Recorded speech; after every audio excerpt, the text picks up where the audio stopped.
Hello, everyone. Welcome to Off the Charts, episode 325. My name is Dan, and I shall be your host once again. Yes, this is ginger ale again.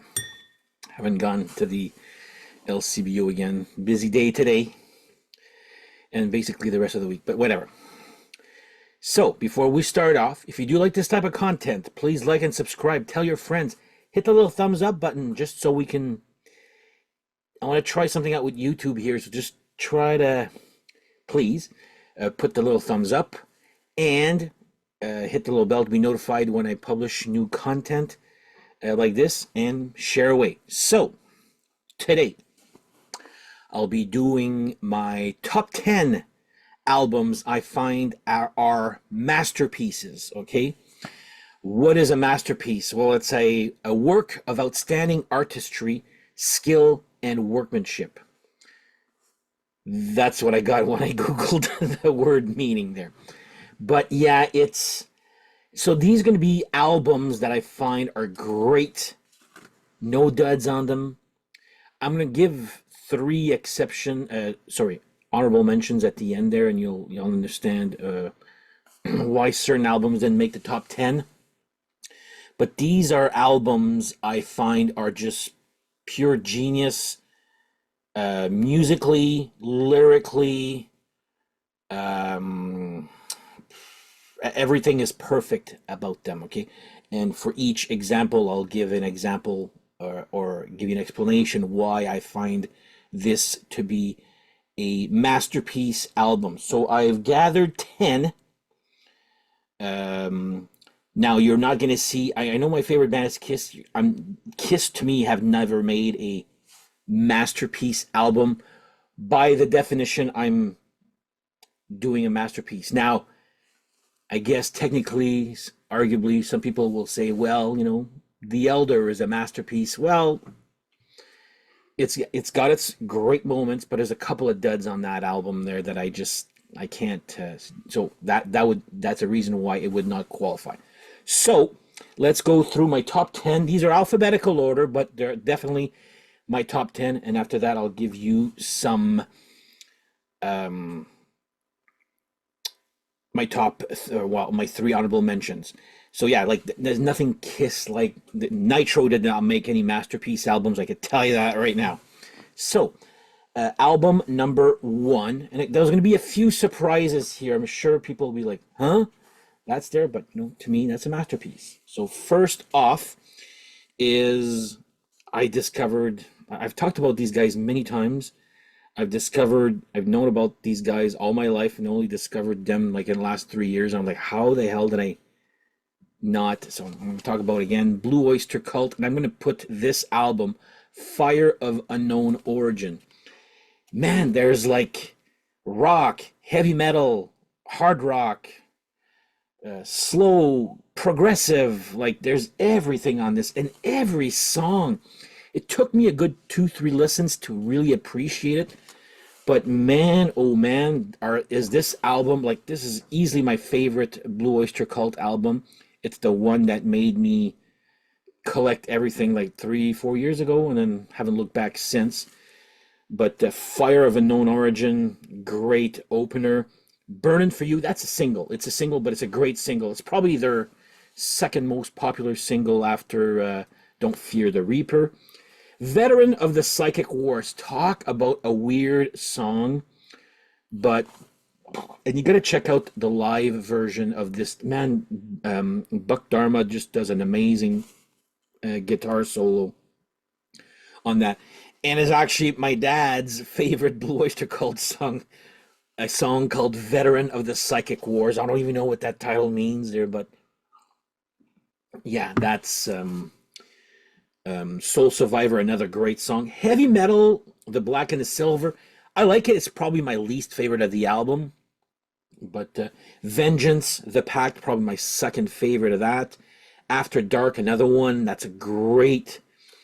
Joan Crawford, another great song. And I just love how it ends. Don't Turn Your Back. I just love how the album ends like that. So album number 1. So you'll get the gist of what I mean by a masterpiece here. So Blue Oyster Cult, Fire of Unknown Origin gets masterpiece number 1. Next up, we're going to go into the D's. And I've often said, and I still remember the headline for this album in a magazine, which was, "This is the best album you'll never hear," because this came out late in their career when radio doesn't pay attention unless, if you're less than 30 years old, radio will, to a point there, but mostly radio will not pay attention. These guys were probably in their 60s, 50s or 60s when this came out. So I'm going to go with Deep Purple, Perpendicular. I liked Deep Purple until I heard this, and I'm like, wow, talk about an album that is fresh. Not that I'm saying that they were stale, but, new blood with Steve Morse on guitar. Vavoom, Ted the Mechanic, a great opener. Loosen My Strings, another great one. Soon Forgotten is a good one. But the masterpiece on this album, and ask anyone who's actually heard this album, will say that this song is like, in a perfect world, that song would have been like on everybody's radio. Sometimes I Feel Like Screaming. Now, I'm not going to say it should have been huge, or like whatever, my couple of episodes ago. But what a masterpiece, I guess. That song is so friggin' good. Well written. Same thing with Cascades, I'm Not Your Lover. That keyboard solo just gives me a nice hard on, Okay, The Aviator.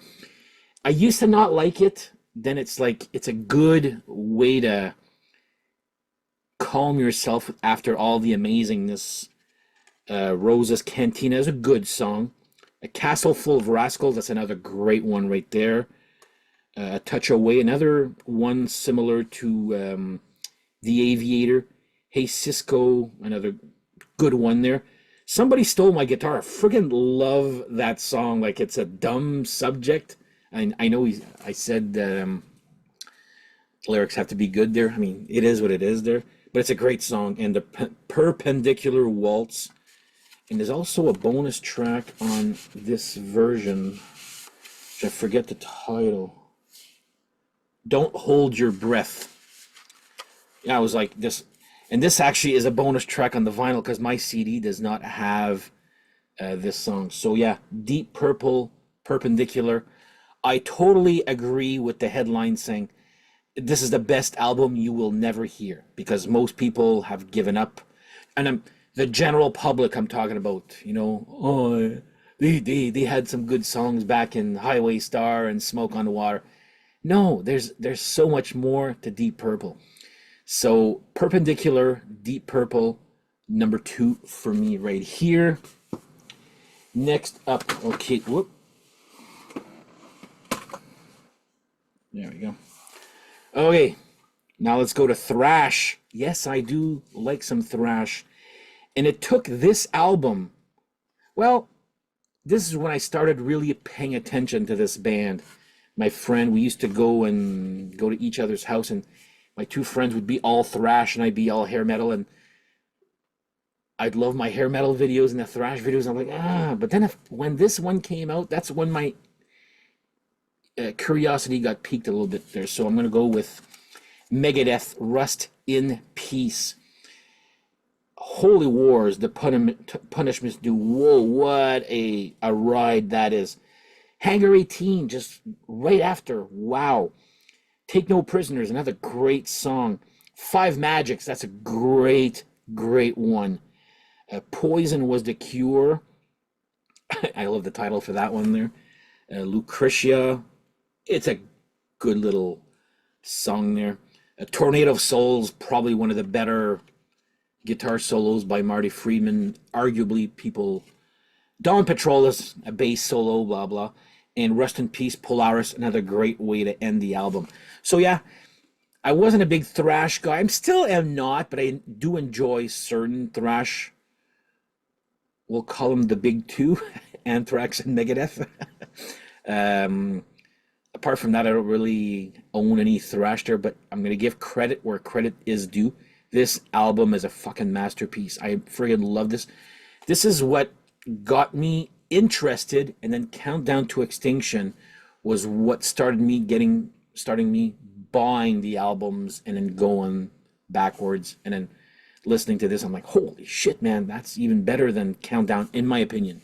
So Megadeth, Rust in Peace, number 3. So you're kind of getting the gist of what I'm going for masterpieces here. Hopefully I haven't lost anybody. Next up, we're going to the Q's. I've talked about this one here before.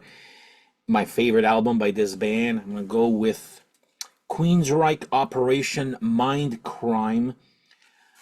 I still remember the reason I bought this album was stupid. I was reading a circus magazine and it had the top 10 songs of all time. And the reason I'm saying all time is because I remember there was some Led Zeppelin in that list. And one of the songs was I Don't Believe in Love by Queensryche. I'm like, okay, I've heard the name Queensryche. So literally the next day I went to the store and bought this, and wow. This is what you call good, smart hard rock verging on metal. Probably more metal than hard rock, but still. It's, wow, what a game. And to me, they haven't...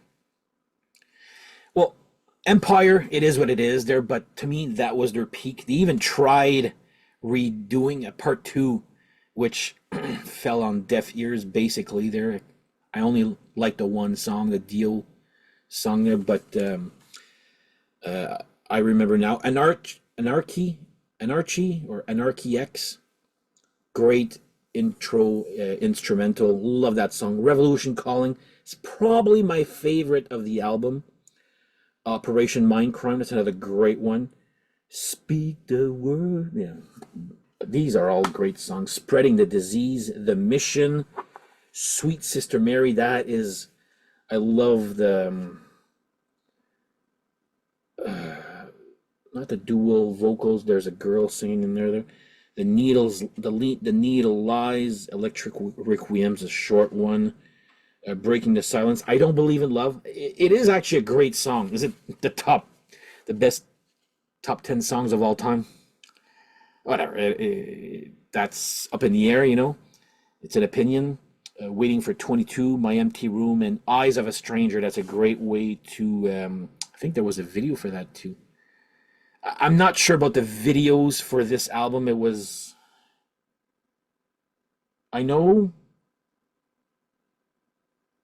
Eyes of a Stranger. What was the other one? I forget. Spreading the Disease? I forget. Anyway, great album. I remember just going to work or school with my Walkman, listening to this album. Like, guys, this is like one of the better albums I've ever heard here. So yeah, Queensryche, Operation Mindcrime 1. Okay, another great masterpiece right here. Arguably, people will say like that was their peak and it kind of went all downhill. But Empire is probably as good, critically acclaimed, I guess. There, I don't think is as good as this one here, but whatever. Queensryche, Operation Mindcrime. That's number 4. Number 5, again in the R's. Well, that was Q. This is R.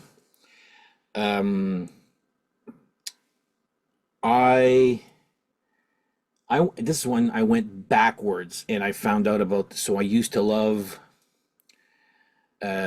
just Dio. Then I found out he was in Black Sabbath, and then I found out he was in Rainbow, and then of course I gotta put this album, Rainbow Rising. It's not too long. It's not too short either. But man, this is like to me, this is their peak, and they've never came close to matching what came out on this here. Tarot Woman, great song. Run with the Wolf is a good song. Okay. Starstruck, I like that one. Do You Close Your Eyes? I like that song, but it's just funny Dio singing about this. Do you close your eyes when you're making love? I'm like, okay. But the masterpiece portion comes on side 2. And when I say Side 2 is just brilliant. You got Stargazer and A Light in the Black, 2 songs on Side 2, but they're long. They are, does it say the time on them? 6, no, holy shit. Well, it's an 8 and 9 minutes. I think I can. That is written small, man. Okay. Anyway, yeah, Stargazer I think is one Dio's best vocal performance ever, and the band is just firing on all cylinders on that song. Like Stargazer is worth the price of admission just for that one song. And I remember, like I said, I like Dio. And then I went just bought this just because I knew Dio was in the band. Like I didn't know nothing about Rainbow. I probably saw the video for Street of Dreams on the Power Hour, and that was probably it. But yeah, Rainbow Rising, their second album, I was like, whoa, that was good. And I kept reading again. This is before the internet when I discovered this. Kept reading about Rainbow, and so I'm like, I'm gonna try this one here. I did love the album artwork also. It's freaking cool, I'll say that there. But yeah, another masterpiece right here. So Rainbow Rising. By the way, write in the comments, do you agree, disagree with all these? And I'd love to hear what you think is a good masterpiece album. But don't comment yet until you saw my whole list here. Okay, next one, we're going to the S's. I've talked about this album many times. It's my favorite from this band. So I'm going to go with Savatage, Streets. This is just all over the place, and it works. You got ballads, you got heavy metal songs, you got rock songs, you got prog, you got instrumentals, you got... Man, it just... I'm going to say, get this version. There's also a narrated version, which makes it too long because there's a narration between each song. This one, there's only a narration between Streets and Jesus Saves, okay? Yeah, so yeah, get this one here. And I love there you go. That's the vinyl. Man, they did such a great job, Savatage, reissuing all their albums on vinyl. Yeah, I got the ball. I had them all up until Gutter Ballet original material. Then I went and got all the new issues. Anyway, so yeah, Savatage Streets. I'm not going to talk about it that much. If you've watched my channel before, you know I've talked about this album many times. But yeah, this album is just brilliant. It's easily the one that you can listen to from A to Z. And I don't think there's a dud. Like, even if there's certain songs that I don't really... Well, here, let's go. Yeah, Streets is great. Jesus Saves, great. I love this version better than the version that's on the narrated version. Tonight He Grins Again are the great ones. Strange Reality, good. A Little Too Far has got to be my favorite unexpected Savatage song. I freaking love that song. It's like a ballad with just John and on the piano, and it's freaking great. You're Alive, Sammy T-Rex, St. Patrick's, Can You Hear Me Now? Here, Ghost in the Ruins. That is a friggin' great song. I'm just going through Somewhere in Time. Friggin' love that song. Believe, the last song on the album, and that's one that actually got redone. Well, I don't know if it's actually on an album. I know they did it live. Trans-Siberian Orchestra redid it, and I was like, I almost brings tears to my eyes that song, Believe. I friggin' love it. Okay. And of course, this one here comes with an extra track that was never released called Larry Elbows. It's a good song. It's a decent song. But yeah, Savatage, Streets, a rock opera. And this flopped. Well, based on other sales of their other albums there. But yeah, Streets, a rock opera. Really great album. I love this one here. So there you go. Savatage, Streets, another masterpiece. Next one. Okay, this will be a little... I have to explain myself for this one here. It's a band I got into probably in the early 2000s, and I was like, okay, there's some. I love the videos. There were some great songs, but whole albums, I didn't love them as whole albums until their last album, which actually I even told my friend about it, and he's like, "My God, that's actually pretty good." So I'm gonna go with Turbonegro, Rock and Roll Machine. Talk about, and I'm not saying there's the band right there, well, in some sort of cartoon. Talk about, so this, they started off very punk band, and this almost is borderline. There's two punk songs on this which are good, but the rest is just so friggin' great. It's like almost like 80s Journey meets hard rock, because there's a lot of they got this new keyboardist who's friggin' amazing. Um, but yeah, this, like, people on Turbonegro, like, it's when you go from the album before, which was called Sexual Harassment, which is good. There's 3 songs I really loved on that album. This album, I was like, man, song after song after song were just like, what did they take? What did they drink after? Like, I don't know. To me, this is their. A lot of people might say that Apocalypse Dudes is their best album, which is a very underground punk-ish album. This is just well recorded. It doesn't sound punk at all, except for those 2 songs there. But yeah, Rock and Roll Machine. Okay, it's because it's a suite here. The Rock and Roll Machine Part 1, Chrome Ozone Creation. It's like a, think of the intro to 1984 by Van Halen. You know, the keyboard intro before Jump kicks in there, that little 1 minute keyboard. Kind of reminds me of that. Then you got Well Hello, that's another great one. Rock and Roll Machine, another good song. Hurry Up and Die. Again, freaking catchy. Fist City is good. Skinhead Rock and Roll is the one that it almost feels like, well, Canadian people might remember this. Remember those participation commercials on TV? Kind of reminds me of like that type of energy. That, so yeah, Rock and Roll Machine. Sorry, Skinhead Rock and Roll, great song.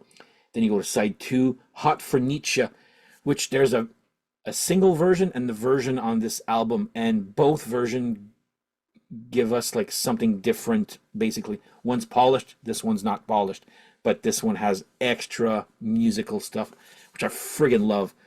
On the Rag, that's a decent one.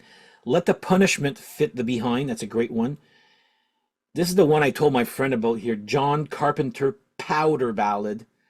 I only told him that they made a song about John Carpenter, and my friend Pascal is like a huge John Carpenter fan. He's like, I'll get it just because of that. So anyway, and finishes off with Special Education, which also was, this is re-recorded because it also came out with a single.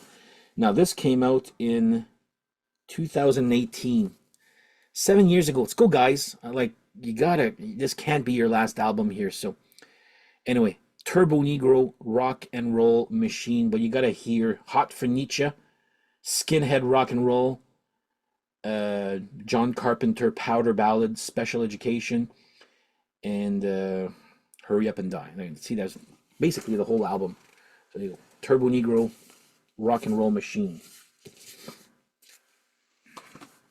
Next up, so we've got 3 more, and then I got my honorable mentions here. So I like this band, not all their discography, but when this came out, it was just it went another level of wow. So I'm going to go with WASP, The Crimson Idol. Now, the first 3 albums, I like them, like the first one, Last Command, Inside the Electric Circus. Then they did Headless Children, which was like, wow, that's actually friggin' good. But then I think I prefer Headless Children, the songs, But as a whole, this works more because Headless Children has a couple of peaks and valleys there, but this one just friggin' works. And I remember, I don't know if it was Headless Children or this one here, there was a review. It goes, this is great, great Wasp for people who don't like Wasp, if that makes any sense there. But I only have one complaint, and it's the drums on this album. And it actually well, you can actually hear that also on Headless Children, Frankie Benali. All it is freaking drum roll. I mean, Jesus Christ, man, take a fucking break. It's too much drum rolls for me. But Wasp, the Crimson Idol, and I still remember when I first saw the video for The Idol, and it's a song that demands patience, and you gotta really listen to the song. You're like, and pay attention. That's what I'm trying to say here. You gotta really pay attention to it's a great song. Then after that, they come out with another video with another ballad, probably their best ballad. I don't really consider Forever Free a ballad because it goes faster at the end there, but Hold On to My Heart, what a freaking great song that is. The Invisible Boy, Arena of Pleasure, Chainsaw Charlie, that's a great live song. Murders in the New Morgue, that's Chainsaw Charlie, Murders in the New Morgue. The Gypsy Meets the Boy. Dr. Rocker, just the title makes me laugh there. At one time I was like, Jesus Christ, this guy really likes doctors. There's I Don't Need No Doctor. Something about a doctor in The Real Me. I know it's a cover there. And then Dr. Rocker. I'm just like, okay, enough about doctors here.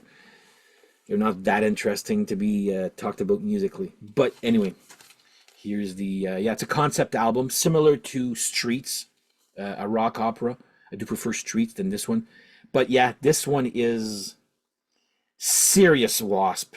Like, this is the artsy Wasp, he spent a lot of time on this one, and it shows. So yeah, Wasp, the Crimson Idol, another great masterpiece right here. Okay, two more, and this one here probably is... It's the reason I actually wanted to do this episode was because of this album. I've talked about it. So this album originally came out in 95-ish, and I have them all. I'm not saying who it is yet. Try to guess until I say it. And then I thought the album, everybody's like, oh yeah, this album was great. I'm like, it's good.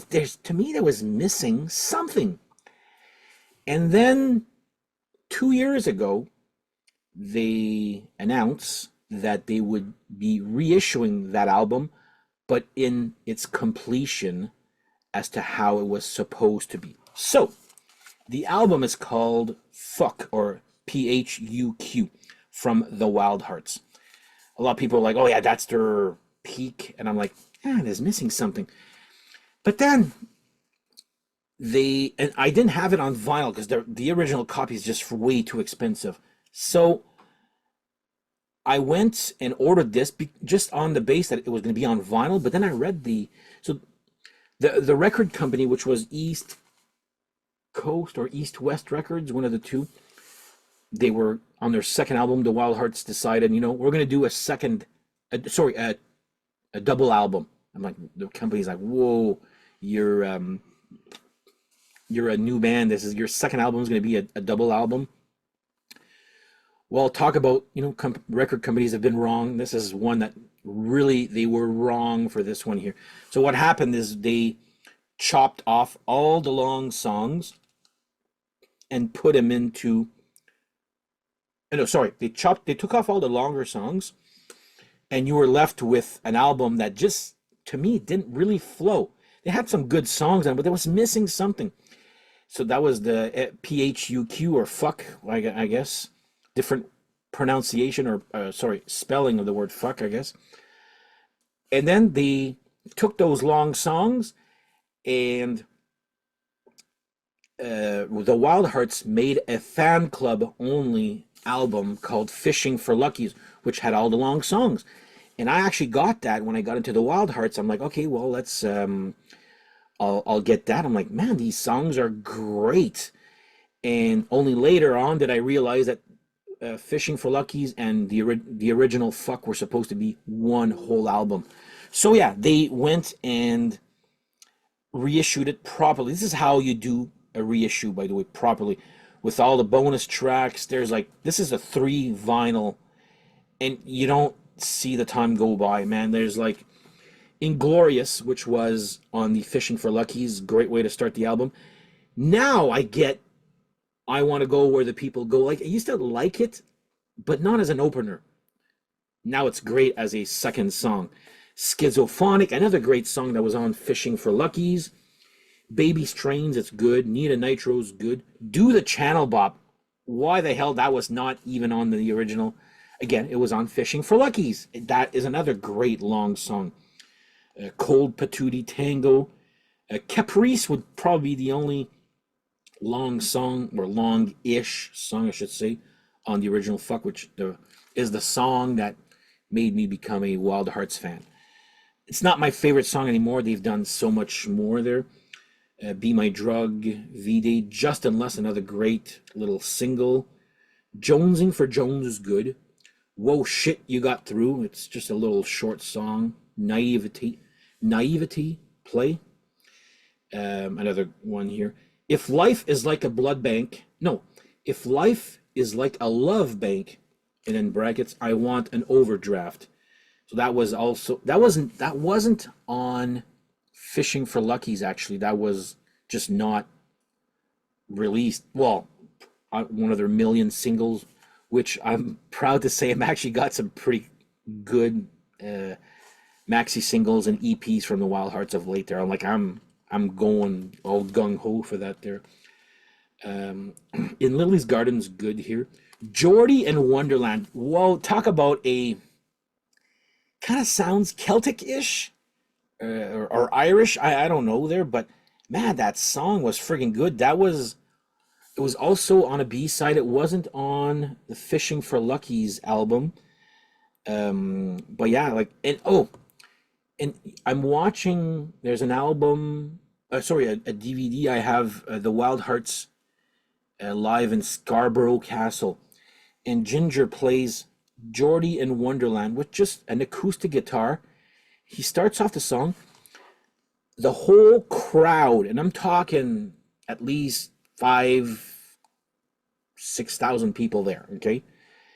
And they all knew the lyrics. And I'm like, oh my God, like this song or band has really not translated all the way to North America. Like, nobody's ever heard that song on the radio, but here they are over there friggin' singing word for word. And I'm not kidding here. He starts it off, a couple of lines, then the whole fucking crowd sings the whole song. I was baffled. I was like, wow.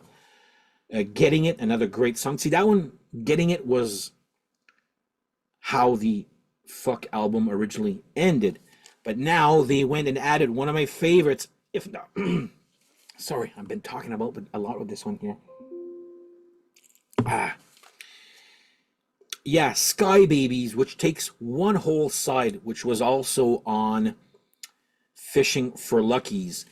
And man, this is one of those Wildhearts songs, just like the Do the Channel Bop, a long song with riff changes, and the riff changes are friggin' cool. So yeah, the Wildhearts, Fuck. This to me is probably my best masterpiece album in my collection, just because of the way Ginger reissued it, the way he wanted it at the time. So there you go, Wildhearts, PHUQ. And last one here of the top 10, and this one probably will be a little surprise to people here. It's not even considered his best album, but I actually love it. So I'm going to go with Frank Zappa, You Are What You Is. When I'm in the mood for something funny, at the same time clever, at the same time genius, like this the lyrics on this album are so funny but clever at the same time. It's like, to me, it's parody at its best. A lot of people were like, "Oh, you Frank Zappa, the old Frank Zappa is better than this here. This is just song oriented with clever lyrics and good little hooks." I mean, this is a double album. I would say maybe two, three songs, maybe four are just good, but Teenage Wind starts off great. Harder Than Your Husband. Okay, so this is a very double entendre type of title. I'll be harder than your husband.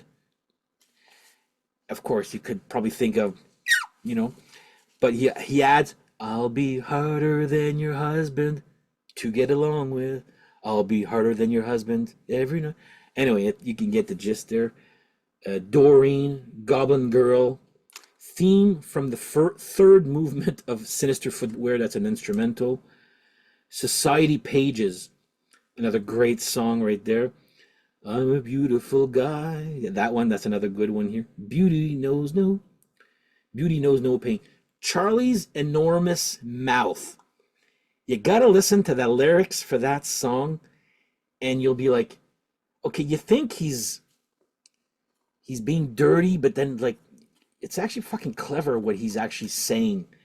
So yeah, Any Downers is good. Conehead, yeah, those Coneheads, he made a song about that.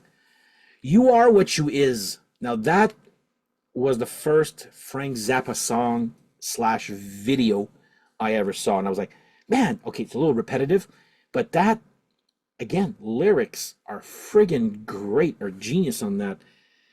Sure, he goes about a way. You'd have to see, there's a video for it. You'd have to see it there, but just look at the line where the black guy is golfing, that part. Listen to the lyrics right there. What he says is true. The way he says it would probably not go well these days on radio. Let me put it that way, okay? But yeah, it's and which one? Oh yeah. Okay, I'm not making fun of anybody with mental health issues, but Suicide Chump is funny, okay? Because it's supposed to be about a suicide jump, but somebody, you better get it. How does he say it? You better get it right the first time, because nothing's worse than a suicide chump. Jumbo go, and it goes into Jumbo Go Away. I'm like, oh my god, he goes all over the place with and Jumbo Go Away is about a big fat girl there. Again, lyrics are friggin' funny for that. But yeah, I see him. I've never talked about this album as long as I have right here. But yeah, Frank Zappa, You Are What You Is. Sure, it's probably not what most Zappa fans want as a masterpiece, but to me, that is a great masterpiece. But you got to check out the lyrics for You Are What You Is, Charlie's Enormous Mouth. Well, those two for the lyrics anyway. There you go. Frank Zappa, You Are What You Is. And that's my top 10. So I've got 3 honorable mentions. Now, this one is actually a double. Well, 2 albums. So the first one is considered, this artist's masterpiece. So it's Alice Cooper with Welcome to My Nightmare. But I found it good. Did I find it a masterpiece? I mean, close, but to me, it didn't go into a masterpiece until this came out. To me, this goes so well together. This one is so underrated. Again, to me, I know some people don't really care for it. It's one of those, I've dissed Operation Mindcrime 2. Sure, Welcome to My Nightmare. A couple of people, when you saw the album title, like, oh my god, here we go, cashing in on past. You know what? This is great. Okay, you're gonna like Welcome to My Nightmare, Devil's Food, The Black Widow. Some folks, I love that song. Only Women Bleed, I'm a little tired of hearing, okay? Department of Youth is fun. Cold Ethel is fun. Years ago, it's good. Steven, great song. The Awakening, another great song. And Escape, great. But then comes this one here, and you've got Last Man on Earth is a great song. And you're wondering, is like, are you... He sings about being the last man on Earth, then you hear a whole bunch of people clapping. And you're like, wait a minute, what's wrong here? What Baby Wants. I friggin' love that song. And that is actually a duet with Alice Cooper and Kesha. I Gotta Get Out of Here. The Underture. Okay, you know, this is... Okay, I'm doing this wrong here. Okay, Caffeine's good. The Nightmare Returns. Runaway Train's good. But my two favorites, Disco Bloodbath, Boogie Fever, and Ghouls Gone Wild. And then I'll Bite Your Face Off. We got to hear that one live. Yeah, okay. So that now it makes... Okay, this is actually... Let me restart over here. Okay. So I'm naming you the songs that I do like there a lot. Then what ends the album is called The Underture, which is like an overture. And what he does is he takes the best songs from this and the best songs from this. Come on. There we go. And puts little pieces together to make a little, like, you know, an overture at the end of a play and all that there. And it friggin' works. You get to hear songs from the first one and the second one put into like a little medley. Let me put it that way. And the reason I got them all on vinyl now, but there's actually a song, a bonus track, which is the only song off on side, so disc 2, side 2. One song. It's called Flatline. Now, if you're an Alice Cooper fan, you know, I need all my Alice Cooper songs. If you're unfamiliar with this one, so here, I'll show you the... So, yeah, Flatline here. For the longest time, I was like, man, I need to find that song. Go listen to it before you actually go and buy an album just because you want to finish that song. It literally is what the title says, Flatline, where... It's like you hear some mood, you know, and then you hear a beep, beep, beep, and then beep. That is the song. I'm just giving you a fair warning. That is the fucking song. There's no lyrics. There's no music. It's just, you know, then somebody flatlines because he's dead. So yeah.